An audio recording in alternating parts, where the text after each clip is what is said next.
Good morning, respected organizers and all the delegates present here. My topic is contribution of women to education in India. In recent times, there has been a great interest in the history of women and gender relations in India. The rise of subaltern history has led to a renewed awareness of women's role in history. There is now an exploration of women's texts during this period. Women's voices are very important as testimonies which observe the issue of women's changing social circumstances and relations with men. One such voice was that of Pandita Ramabai. Pandita Ramabai was a pioneer in the field of women's education and reform work for widows. This is the image of Pandita Ramabai. So Pandita Ramabai was one of the major social reformers of 19th century India. Pandita Ramabai was a social worker, scholar and a champion of women's rights, freedom and education during the late 19th and early 20th centuries. Recognized as one of India's most influential women reformers, she was the first to promote the welfare and education of Indian widows. Her unique life trajectory spanned across a pan-Indian Orthodox Hindu mold to being part of Brahmo Samaj and Pratna Samaj and further to Christianity. At the age of 30, she traveled widely within India and across the world from USA and UK in the West to Japan in the Far East. Fighting conservatism and marginalization, she set up several projects to empower women, notably the Sharda Sadan in Mumbai and the Mukti Mission in Kedgaon near Pune in Maharashtra. Her early life. So, Pandita Ramabai Saraswati was born as Ramabai Dongre on 23rd April 1858 into a Marathi-speaking Chitpavan Brahmin family. Brahmins are the highest caste. Her father, Anand Shastri Dongre, was a Sanskrit scholar. Sanskrit was the language of the Hindu religious texts. He taught her Sanskrit at home. Dongre's extraordinary piety led him to travel extensively across India with his family in tow. Ramabai gained exposure to public speaking by participating in the family's public recitation of the Puranas, that is the Hindu religious texts, at pilgrimage sites across India, which is how they earned a meager living. Orphaned at the age of 16 during the Great Famine of 1876 to 78, Ramabai and her brother Srinivas continued the family tradition of traveling the country reciting Sanskrit scriptures. Ramabai's fame as a woman adept in Sanskrit reached Calcutta, where the Pandits invited her to speak. Pandits were the great scholars.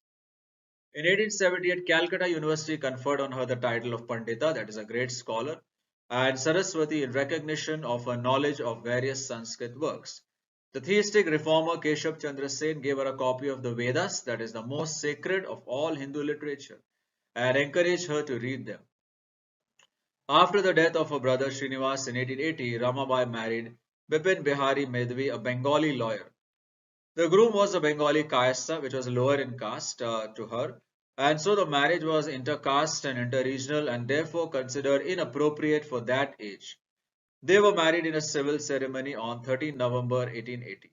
The couple had a daughter whom they named Manorama. After his death in 1882, Ramabai, who was only 23, moved to Pune and founded an organization to promote women's education. After Medvi's death, Ramabai moved to Pune where she founded Arya Mahila Samaj, that is Arya Women's Society. It was a society for high caste Hindu women because they were bound by the traditions.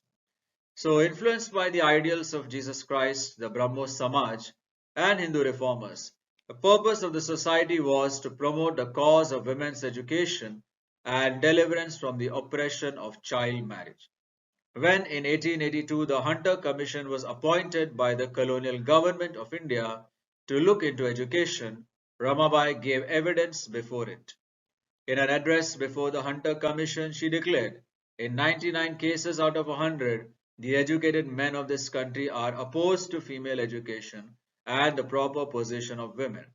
If they observe the slightest fault, they magnify the grain of mustard seed into a mountain and try to ruin the character of a woman. She suggested that teachers be trained and women school inspectors be appointed.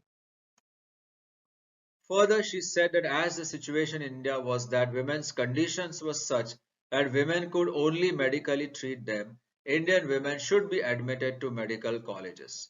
Ramabai's evidence created a great sensation and reached Queen Victoria.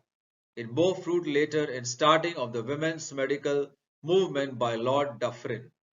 She was the first to introduce the kindergarten system of education and also the first to give a vocational bias to school education in India. Ramabai's social and educational work. In 1889, she founded a school for child widows in Pune called Sharda Sadan. In 1896, during a severe famine, Ramabai toured the villages of Maharashtra with a caravan of bullock carts and rescued thousands of outcast children, child widows, orphans, and other destitute women and brought them to the shelter of the Mukti mission. By 1900, there were 1,500 residents and over 100 cattle in the Mukti mission. A learned woman knowing 7 languages, she also translated the Bible into her mother tongue Marathi from the original Hebrew and Greek.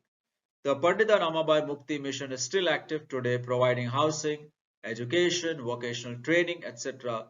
for many needy groups, including widows, orphans, and the blind. So on 11 March 1889, Ramabai opened at Chowpatty in Mumbai a widow's home called Sharda Sadan. Sharda Sadan was founded with 2 pupils. In a period of 3 months, the number increased from 2 to 22. At the dedication of the school, a lady had chaired the session. A newspaper stated that this was the first time that an Indian lady had ever presided on such an important occasion. Ramabai went about rescuing the downtrodden and oppressed child widows in society. In her school, they learnt what a decent life was. A child widow was brought to the Sharda Sadan by her father. As a child, she had been taken to live with her mother-in-law, who was cruel to her. The body was often balanced through a ring, suspended from the ceiling as a punishment for the death of her husband. Her father felt sorry for her and took her to the Pandita. She studied and passed matriculation, went to college, and studied up to BA degree. Ramabai, in her writings and correspondence, wrote about several heartrending stories of widows whom she cared for. In November 1890, the Southern was shifted to Pune. Ramabai tried to build up her school in the new environment and endeavored to provide a better life to those under her care. The school was recognized. There were at that time 350 inmates in Sharda Sadan. She opened it to women from all parts of India. She purchased property for her institution in Pune, and though the orthodoxy was against her, she had their grudging respect. In April 1894, examinations were held, and 32 students out of 43 were promoted. The first kindergarten teacher was trained in the Sharda Sadan. By the autumn of 1894, she raised enough funds to buy a large plot of land amounting to several acres. Kedgaon, about 40 miles south of Pune in Maharashtra, was chosen for the development of a farm. Here, 100 acres of land close to the railway station was obtained. The people in Kedgaon did their best to discourage her, saying that the land was stony and unfit to build on and that she would get no water. However, Ramabai went ahead. She planted a portion of this property with thousands of orange, lime, and mango saplings. A vegetable garden was made which supplied vegetables to her school. In 1895, Ramabai's school became a high school. In 1896, there was a severe famine in the central provinces and in Gujarat. She launched a massive rescue operation for the famine victims, especially the gullible women. Rescuing these widows and bringing them from central India, feeding and clothing them was an extremely expensive business. In the famine in India of 1897, Ramabai rescued 1,350 girls. Meanwhile, the settlement at Kedgaon was then dedicated to God by the name of Mukti, that is salvation. The girls were happy in their several occupations. All who could learn were taught at 3 hours. Some went on to the Anglo vernacular standards. Some combined industrial with ordinary education. From the earliest beginnings of the Mukti, its home industries have been one of its best features. All were taught to earn an honest living. Many were trained to be teachers and several were taught to help in nursing the many sick girls from the famine districts.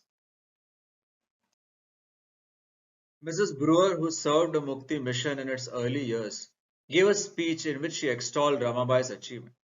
Visitors come from all parts of India and from other countries to visit Ramabai's work, and when they see the extent of the work carried on, the multitude of women, and the splendid organization, the great executive ability of that wonderful woman, who has her hand upon every part of the work, They are greatly amazed and they say that half has not been told them. The buildings of Mukti are very fine. The school rooms were furnished with American desks, blackboards, and maps which gave them a fine appearance. There was a thoroughly equipped kindergarten, a competent staff of teachers, and a first class order. There was the old Sharda Southern High School in which there were 165 girls under the charge of Manorama, that is Pandita Ramabai's daughter. Then there was a Mukti school comprising the primary and the grammar grades. The grades were all taught according to the government standard. There was a blind class under the charge of Manorama. Then there was the large boys' school called Sadanand Sadan and an orphanage. Besides, there were the industries and a bakery. The girls were also taught laundry work, cooking, sewing. They learned the art of weaving, and there was a printing establishment as well. In 1904, they had their first government inspection, and it concluded that the management of the school was excellent.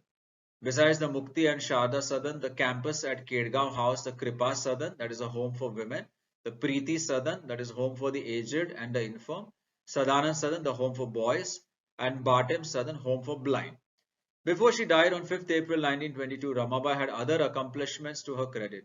Out of the money she earned from the sale of the high caste Hindu woman, she bought scientific models and instruments, published illustrated science textbooks in Marathi, introduced a Braille system of education for the blind, trained teachers for kindergarten schools, and completed translation of the Bible in simple Marathi from the original Hebrew and Greek. Analysis judged by any standards, social, educational, and economic. Ramabai had remarkable achievements, especially when viewed against the background of the times in which Ramabai worked.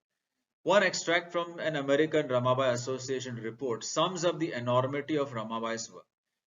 During the 10 years of her work in the Sharda Sadan, this one woman, reformer, by her silent influence and by her object lessons to the educated young man, showing them the difference between an educated wife of 20 and an ignorant wife of 9 or 12, has done more toward the recognition of the true brotherhood of man and more for the advancement of women, has prevented more demoralizing child marriages and promoted more remarriages with despised widows than have the many reformers, than has the Brahmo Samaj during its entire period of its existence.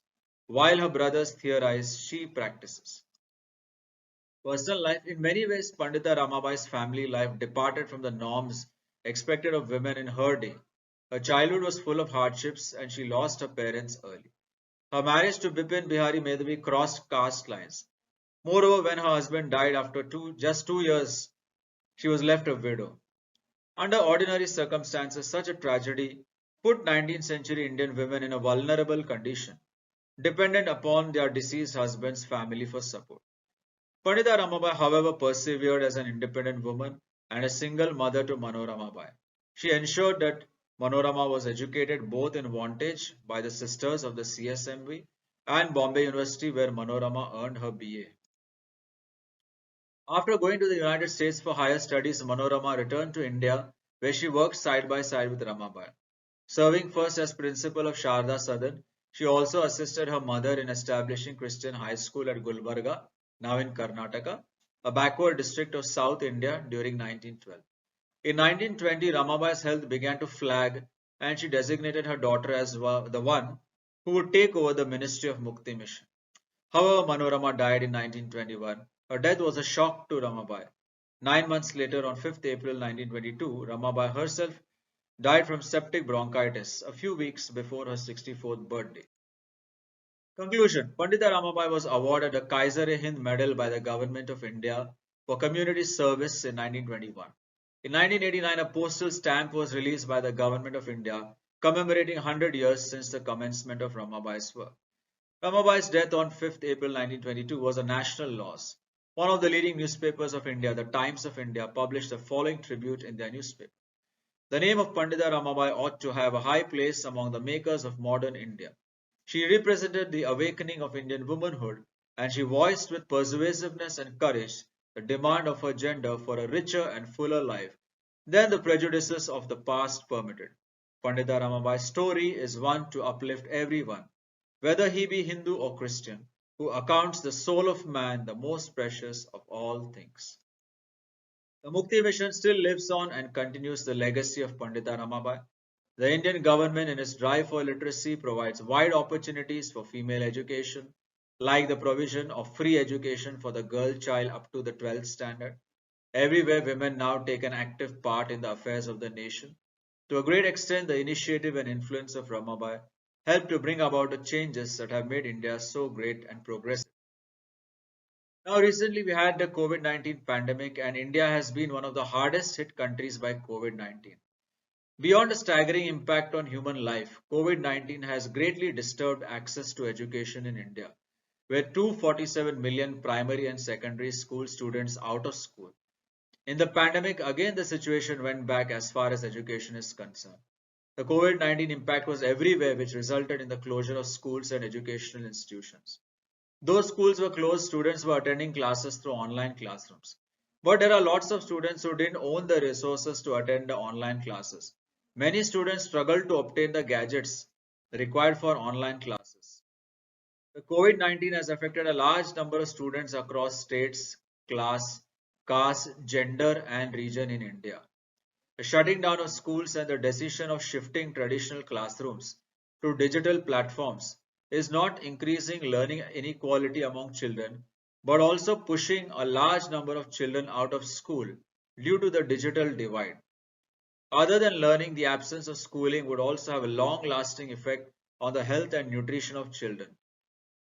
But whatever any situation, any century, any era, we can work, we can bounce back like Pandita Rama. These are the references. These are some of the images. This is the postal stamp issued by the government of India. This is Pandita Ramabai, Manoramabai, and European workers and friends.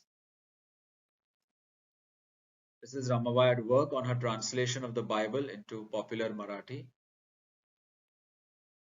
This is a Mukti Fellowship of Christian Young Women organized by Miss Mary Birkin, who is seen on the right.